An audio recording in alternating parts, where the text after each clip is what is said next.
देखते हैं हम लोग अध्याय 11 गुरुत्वाकर्षण।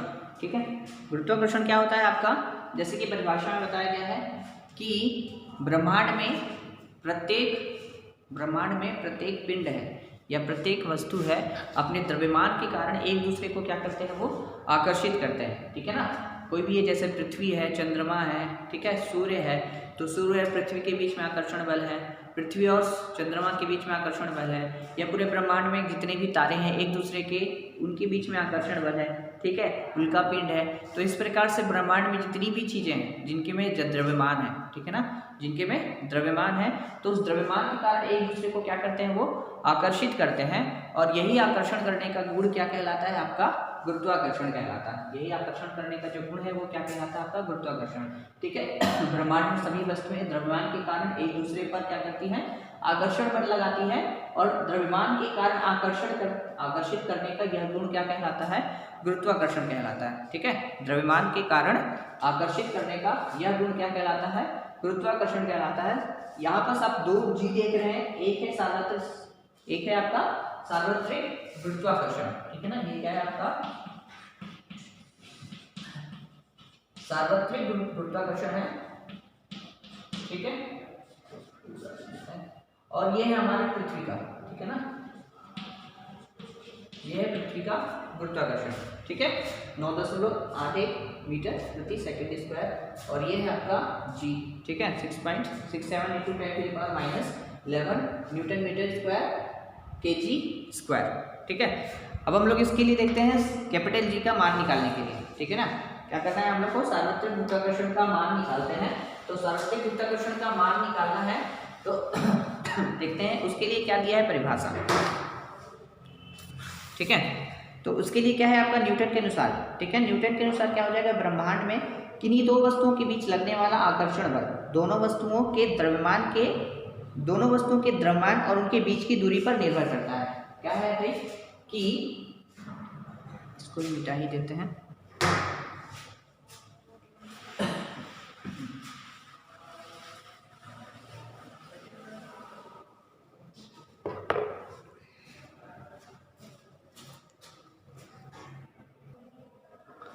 आगे देखते हैं क्या बोल रहा है आपका, कि गुरुत्वाकर्षण का सार्वत्रिक नियम। ठीक है, इसके लिए क्या हो जाएगा कि दो पिंडों, ठीक है, किन्हीं दो वस्तुओं के बीच लगने वाला आकर्षण बल उनके द्रव्यमान और उनकी दूरी पर निर्भर करता है। ठीक है ना, यहाँ पर हम लोग दो पिंड है या दो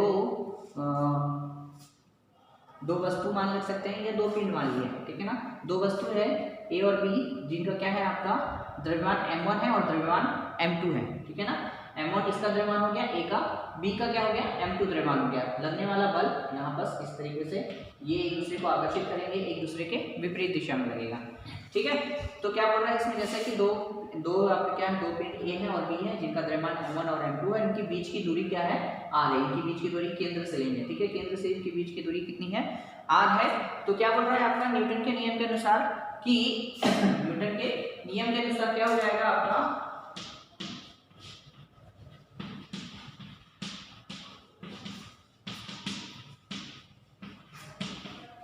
न्यूटन के नियम के अनुसार है आपका कि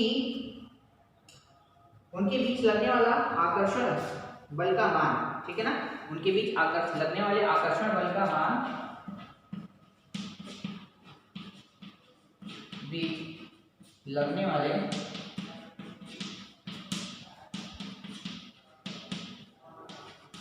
आकर्षण बल का मान उनके द्रव्यमान के गुणनफल के अनुक्रमानुपाती होगा। उनके द्रव्यमान के गुणनफल के अनुक्रमानुपाती होगा।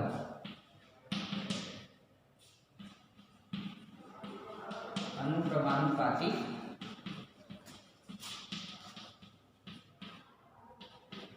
ठीक है, यानी क्या हो जाएगा, पहला समीकरण f अनुक्रमानुपाती क्या हो जाएगा, m1 m2। ठीक है, समीकरण नंबर 1 हो जाएगा f अनुक्रमानुपाती m1 m2।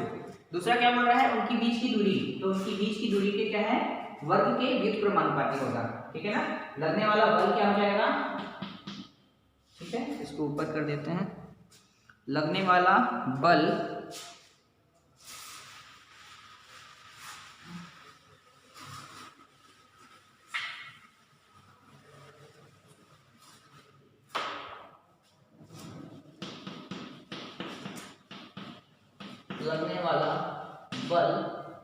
उनके बीच की दूरी के वर्ग के व्युत्क्रमानुपाती होगा।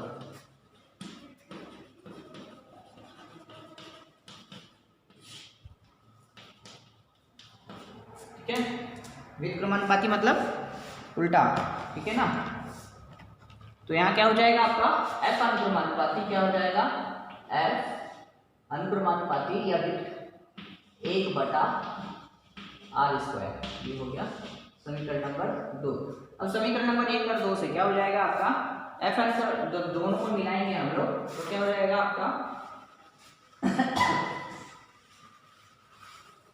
एफ अनुक्रमानुपाती हो जाएगा समीकरण नंबर 1 और 2 से, 1 और 2 से, ठीक है। एफ अनुक्रमानुपाती m1 m2 अपॉन में r², ठीक है। ये हो गया समीकरण नंबर 3। अब अनुक्रमानुपाती चिन्ह को यहाँ पर क्या करेंगे, अनुक्रमानुपाती चिन्ह को हटाना है, ठीक है। अनुक्रमानुपाती चिन्ह को क्या करना है, हटाना है। तो क्या हो जाएगा यहाँ पर f बराबर क्या हो जाएगा, f बराबर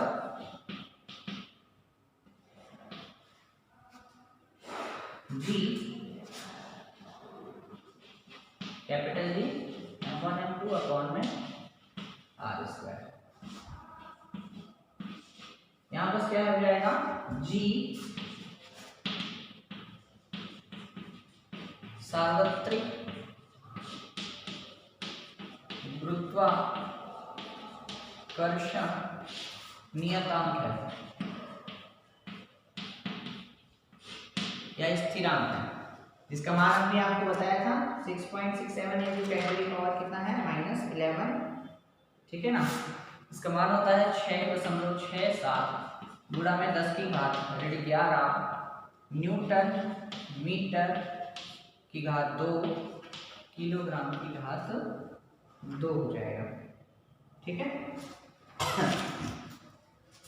कैसे निकाल सकते हैं हम लोग, G बराबर क्या निकाल सकते हैं, G बराबर क्या हो जाएगा F इंटू कितना हो जाएगा r² अपॉन में m1 m2 आ जाएगा ना। F का मान कितना होता है आपका न्यूटन, F के लिए क्या हो जाएगा यहाँ पर न्यूटन, R के लिए 2 है तो मीटर स्क्वायर अपॉन में kg, ठीक है ना। तो आ गया न्यूटन मीटर स्क्वायर बटे में kg², ये मात्रक हो गया इसका, ठीक है। क्या हो गया आपका इसका मात्रक हो गया, ठीक। यहाँ तक समझ में आ गया, यहाँ से हम लोग निकाल लिए।